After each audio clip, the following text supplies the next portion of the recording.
I've always been a real list tactical goal kind of person. So I couldn't marry the two. Well, you know what's interesting, and for those of you joining us, welcome. This is our chitty chat session. Um, I'll get here shortly because I know it is right at time. Especially in the nonprofit sector, Julia, so many times we question investment will prove and return on our ROI, right? Yes. So I even just had someone the other day saying, I'm sure we cannot commit to that investment. We really need to put it to programs. So that is something in this, I want to really say the scarcity mindset or the lack of willing to invest in strategy is something that is a constant obstacle. It's a brutal thing, but I would argue that was, and I don't know the situation, but that probably is coming from somebody who is not engaged in strategic planning. Therefore, they don't see the value of it in their for-profit, or maybe, that next level is, Oh, absolutely. and they're just dictated to as to what it is that they have to do because they They are don't. just swimming in the day to day. They'll be back, but they're swimming in the day to day. Yeah. Fascinating. Well, we've got a real treat here today, everybody. Thank you so much for joining us. We are really, really excited to spend this time today on a big picture topic, and that's strategic planning and kind of melding that into board work. So again, we want to thank all of our presenting sponsors. Without you, we would not be here. And I want to really give my full appreciation to Bloomerang, to Boardable, Fundraising Academy, Mission Met, Staffing Boutique, Nonprofit HR, Moves Management, Winspire, and of course, the American Nonprofit Academy, and the nonprofit nerd herself, the Raven Group, Jarrett Ransom.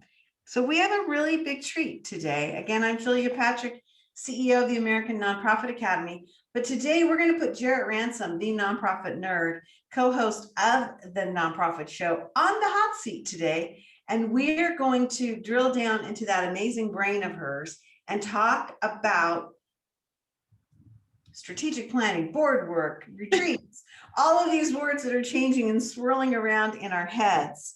So thank you, Jarrett, for letting us take this time. Of course, you like to put me in the hot seat, and I kind of like it because it gives me that opportunity to nerd out. And so this is certainly a topic that is a passion of mine, but one of the big service lines that I do offer. So talking about this, especially in our recovery phase, is really important. So I'm happy to serve this role today. Well, it's so interesting. The reason I think why I felt compelled to bring you in and talk about this is that we're looking at now of a recovery phase for our communities, for our operations, how we meet, how we lead. And so I really wanted to kind of now look at this. We're a year into this life-altering change that the pandemics have brought upon us. And I'm talking about COVID, I'm talking about the economy, I'm talking about social justice issues, and even the political climate. So given that, I'd love for you to really help us understand how moving forward, we might look at board retreats with the notion of how do we bring people together to plan, especially when this has been such a time of fear. And I've heard this, I'm sure you've heard this. How can we plan when we don't even know what our reality is going to be? Absolutely. Absolutely. It's a fascinating problem, but I think you're going to tell us you still need to plan. Yes. Spoiler alert. You still need to plan. Absolutely. And really, planning is part of the process. And so, it really is a big commitment. When I work with my clients and talk to nonprofit leaders, I have started to veer away from the word retreat as well as the word facilitation. So when we're looking in this modern space, it really is a process. And so it's a series of events that aren't that one and done retreat. And so that's really the purpose of kind of taking those two words away, is that it's not a one and done. It is a process, it's a commitment. It takes staff, it takes board members and other stakeholders to really be focused on the process, so that you can truly, meet your mission driven goals. Okay, so so in the traditional sense of it, Mhm.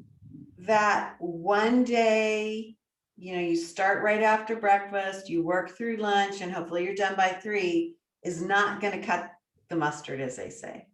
No, and I'm familiar with that process. And I think that's something that maybe most of us have been a part of before, either, serving on the board or being on the leadership team, or like me, being a part of, the larger conversation. So I've done that, but I have really seen a best practice in our sector completely change. And I had mentioned to you in our chitty chat session, Julia, I really started seeing this change probably 5, maybe a little bit more than that, years ago.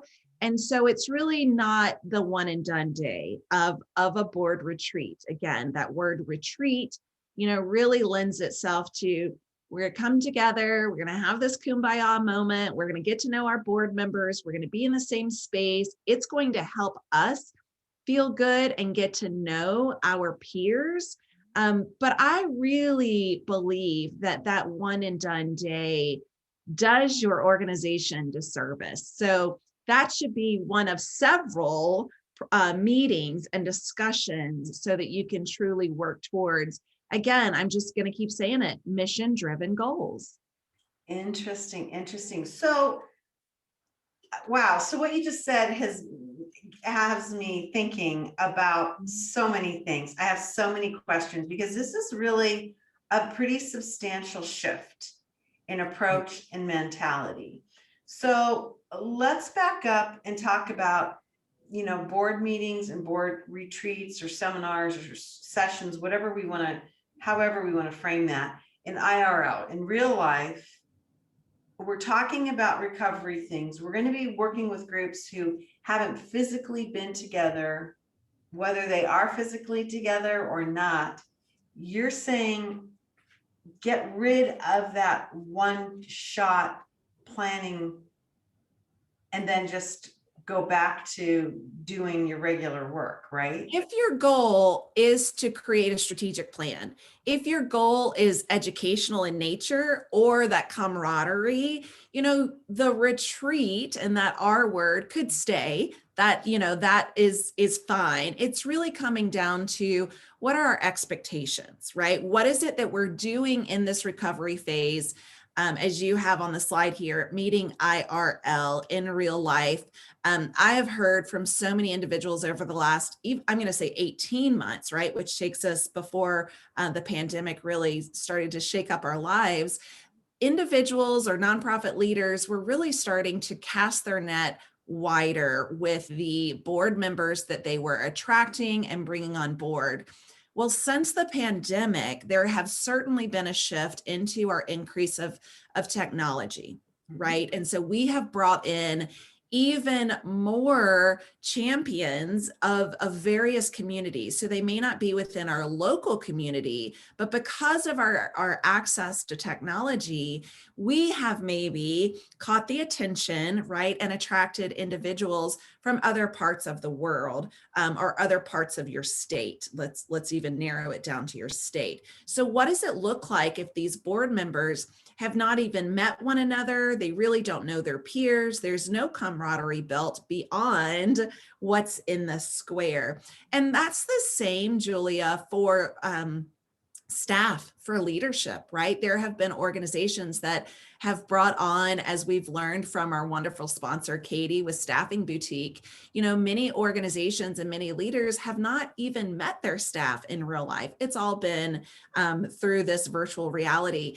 And so it's going back to your expectation. What is the expectation of your gathering? What is it that you want to walk away with? Is this a one and done, or is this truly a series of events that make up a process for your strategic plan? And that's what we're talking about today, I believe, is really this strategic planning process. Right. So if that's the case, and this is like kind of an in the weeds question, but this is such a big concept. It's such a shift from what the normal board member is going to know or understand. And I would argue that most higher functioning boards have board members that are serving on other boards, right? At the same time, or Yeah. they happen. So that's even another deeper layer, because there's like this cadre of community leaders, board members that kind of are all doing the same thing, right? So then how do you navigate such a change in thought, action, and deed to the organization? Are you working with like the CEO trying to explain this is how we could structure this? Or the board chair, or a combination? I mean, like, how do you facilitate, and I know that's a word that we'll talk about a little bit as well, but how do you navigate such a major change? So that is something that I work directly with the CEO or executive director, kind of an interchangeable term in our landscape, as well as the board chair. So that's something that I work with them on to say, you know, here's the process in which I deliver. This is what it looks like. This is the commitment that I need from you and the various stakeholders. But again, I alluded or shared that 5 years ago was really when I started seeing this shift. So it's not just me, and it's not just a handful of professionals out there saying, hey, let's get away from the one and done retreat, or let's get away from hiring someone to merely facilitate us, right? That's the F word that we wanted to mention, was facilitation. And so it really is shifting how we at large, our leadership really starts to look at this. Because I know most of us, I've heard you even say this, oftentimes we create a strategic plan and we never revisit it. It sits on the shelf, or nowadays it sits on our desktop, right? We don't revisit it. There's no accountability. There's no check and balance. There's no course correct. It's like, oh yeah, that thing. We have one, but I can't tell you the last time we've looked at it. No, and it becomes a tool of shame, because ultimately, you know within your calendar that you bring that back out right before generally the next strategic plan is developed.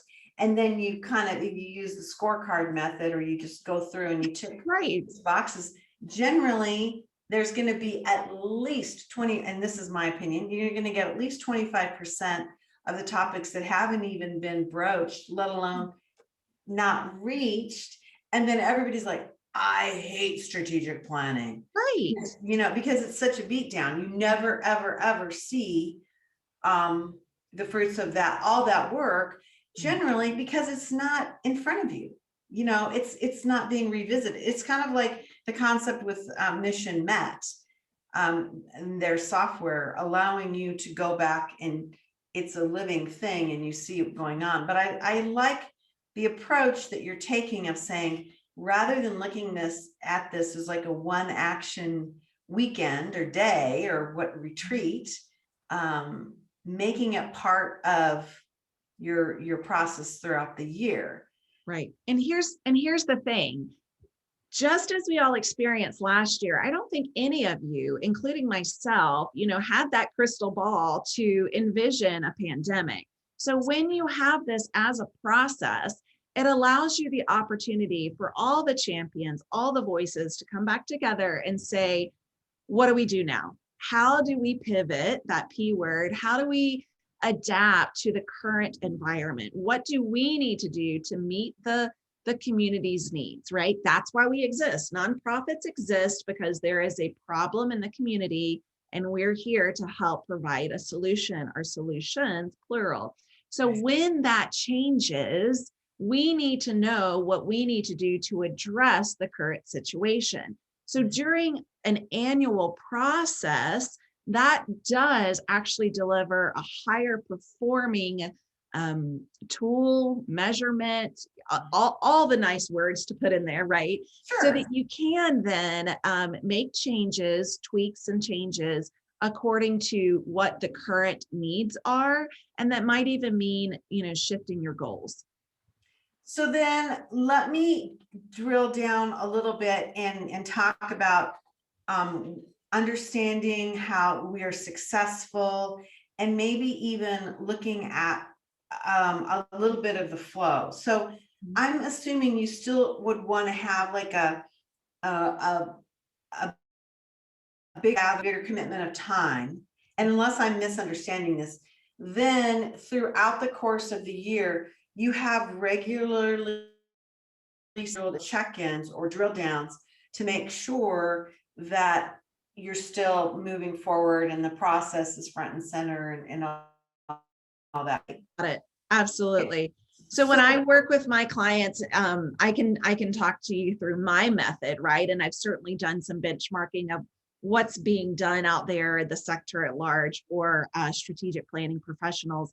So there's a 4-part process in which I walk my clients through. And of that has from me constant communication. So it's not, it doesn't go from a 1 and done to a 4 and done. It's really an annual partnership.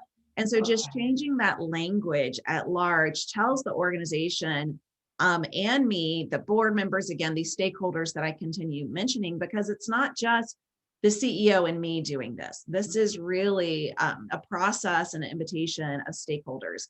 So for me, it's a 4-part process, and it begins with really a survey, an assessment of some key data points.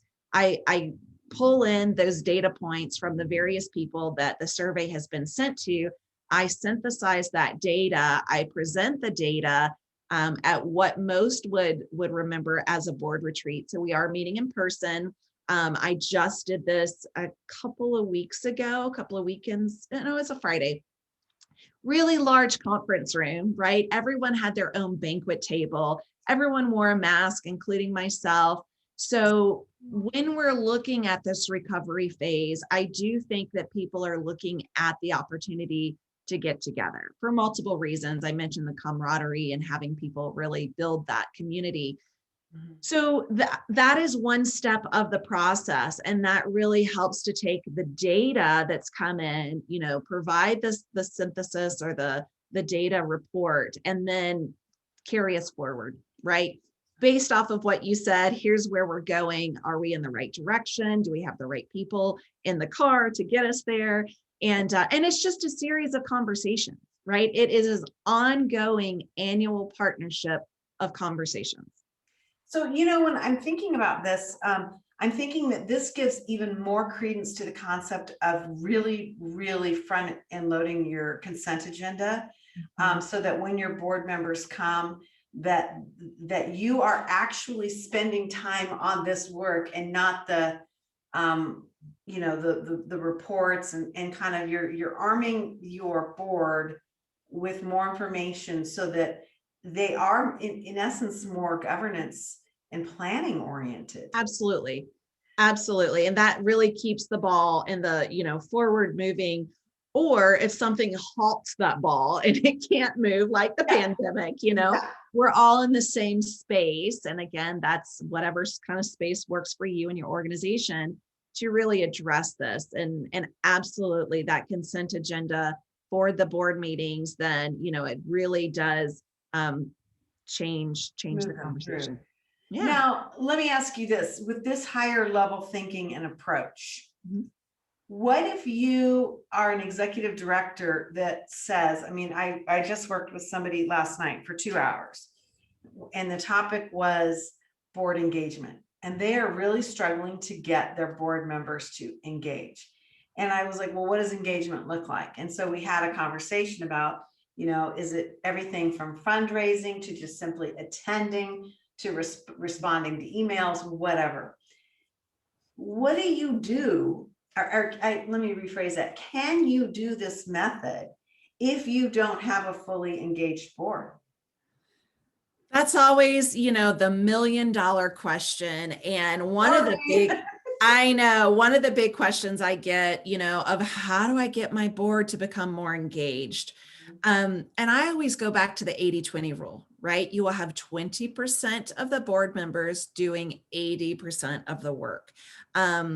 Unfortunately, I will say that, you want that to change, you can set those expectations as you onboard your board of directors. So as you bring them on, you want to set very clear expectations of their service to the organization. So I don't know that, we can address that specifically, one, in our time that we have left, but it really is the culture of philanthropy and the culture of engagement that the organization sets right when you bring on that new board member. But as it relates to the strategic planning process, Julia, you definitely do want to have that 20% there, right? And again, I'm talking about, you need a quorum, of course. I would think that you would want a quorum. It's not necessarily a voting meeting. So we're not, pushing forward any, request to vote, but you do want the lion's share of your board there. But you definitely want those that are actively engaged. And I find those that show up for the process and for these series of discussions, those are the ones that are engaged. Well, it almost seems to me too that it might build engagement. Yes. Meaning that, versus like that one shot deal where you put all your eggs in that basket and then it just sits there. It I can see where it might foster stronger engagement because there's a thread there that you can follow. And that I believe, and this might be a Pollyanna thing, but I believe board members want to be successful.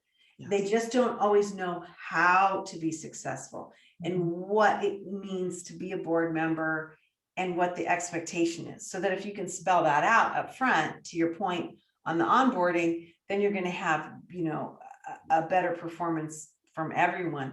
But I'm wondering about this process, if it just really takes a normal board member to that next level, because it's more strategic in terms of helping them chart that course. I think it does. I definitely think it does. From the ones that I've been a part of and, have really had the privilege to be a part of the strategic planning process, I continue to see the same faces and I continue to hear, their voices being shared in the discussion. And so it gives them something to, one, people support in that in which they help create. That is a great statement. So people support that in which they help, they create. So bringing them into, hey, you are helping us create the strategic plan. We want your mind there. We want your opinion. We want your thought process. We want you to help us create the plan. And then to continue that conversation, right? And so when it is consistent throughout the year in this partnership that I say, right, it really does foster a higher engagement. Higher engagement. Also, I want to ask you, we don't have that much time left, but a lot of times I have felt when working in the strategic planning sphere that if you're not there for that one day, long day or weekend or long weekend or whatever, and you're not a part of it, pardon me, it's hard to catch up. It's hard to get looped back in. This seems like that helps take that away, that it keeps engaging people, and that I don't want to say they can jump in, but they can come up to speed faster since it's more of a consistent piece. Right. I think that's true. And it's not sitting on the shelf, right? It's not sitting on the shelf. It's not sitting on your desktop. It is a constant resource and reference point that is being discussed at that board level. So it gives everyone an opportunity that if you didn't make, a gathering or, you had to leave early, which that happens, but you definitely still have a big piece of involvement. Right. Okay, this has been fascinating, and I really appreciate you helping us explore this. My last question to you kind of is a question that I wouldn't have even thought of 12 months ago, and that is the relationship, and you said this at the very beginning, the relationship of how we're looking at boards. They're not just coming from our immediate neighborhood.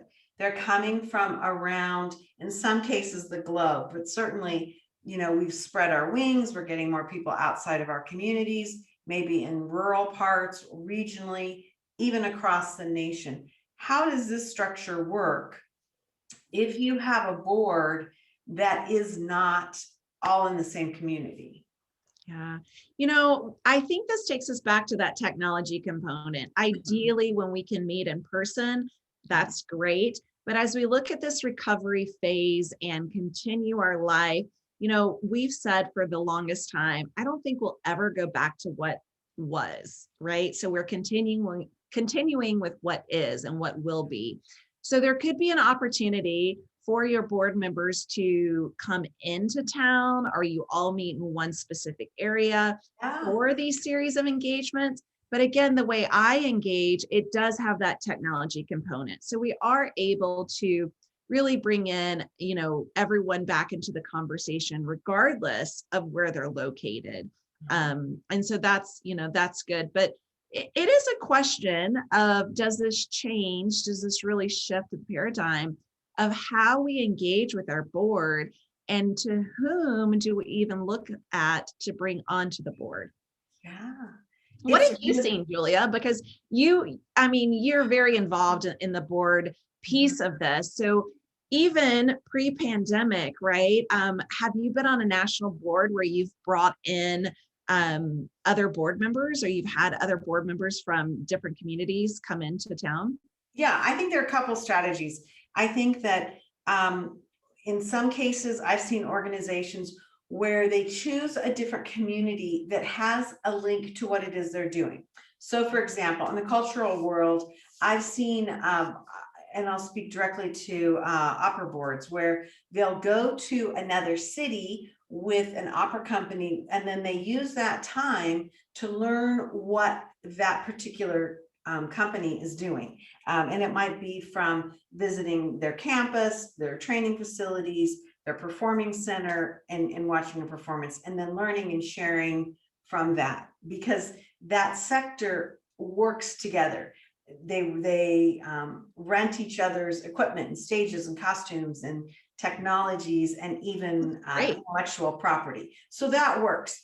I think the other piece of that is that you have to have a board that has the ability to do that, right?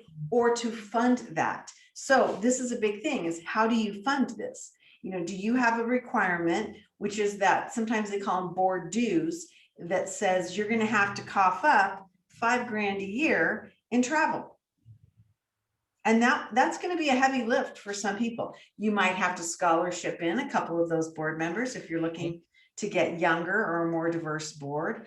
And that can be done. But yeah, there's a reality there to how you expense this out, because it can be incredibly expensive. And Going I have seen it done both ways, where the organization covers the cost, or the organization says upfront there will be travel, cost. Yeah. And so the board members are aware of that. Right. And that becomes part of their donation.